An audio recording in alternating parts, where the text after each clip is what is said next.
Hi, welcome back. This is Linda Smith Latimer.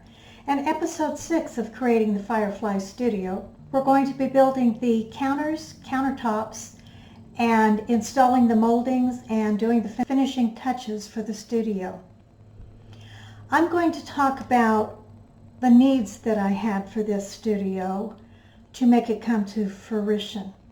One of the things I wanted definitely was for it to be light and bright. Part of that was the gallery wall, which you've already seen, and how it would help illuminate the room, as well as display my art. And in my home studio, my husband built a smaller version of the overhead camera and light support system. But we decided that it would be better for him to expand on that because he already had a general idea, and we've got the lights, my cameras are up and they're mounted and they work really well. So he researched the different types of material that would be inexpensive yet work for what my needs were. I needed to be able to have cameras overhead, lights overhead, for me to be able to teach, do YouTube videos, and Zoom workshops and various classes. So we knew all of that. I also would need a computer, which I had. I would need a large monitor for the students in the class to be able to see what I'm doing without just standing over my shoulder and watching me, especially if I've got 5 students or 6 students in there. Sometimes that gets a little bit crowded standing around me. So by putting in a large screen TV, it would enable me to connect that TV to my computer and then relay what I was doing via my cameras and the TV for the students to just sit there and watch that. Or they could, if they needed to get closer and see firsthand what I'm doing, of course they could come up and look at that. The next part along those lines would be the counters and countertop setup. And in my home studio, I went from a very small table that I used for a few years, and then when my husband was out traveling for his work, I decided I wanted a bigger tabletop. So I went to Home Depot and I got a piece of laminate wood, lamination on one side and rough on the other. I had them cut it to the size that I could handle by myself, and I put it over the small tabletop that I was using, and it worked perfectly for me for a good many years. I like that surface to work on, so my husband checked into that, and yes, we could get that, and he could enlarge that area in the new studio where I could have the 5 students. We will show you all of the materials that we used, tell you where you can purchase them, the price that we paid for them, photos that will show everything. Then we will also give you a list that you can just take a picture of with your camera or with your phone or your camera, and that way it'll save you time and you don't have to write it all down. I hope you enjoyed this video. I hope it gave you a lot of ideas for your current studio or your creative space, however big it is, because these can all be adopted to a closet or just a room or something, so that you've got your own space for your creative juices or even a future studio. So here's the video.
Well, I hope you enjoyed that video. I hope it gave you a lot of ideas for what you can do in your studio or creative space. Thank you for watching, and episode 7 will be the finale. You will see all of the studio built, decorated, and put together. Hope you enjoy that as well. If you have any comments, please leave them down below. Give me a thumbs up. Don't forget to subscribe. And until next time, we'll see you later. Bye.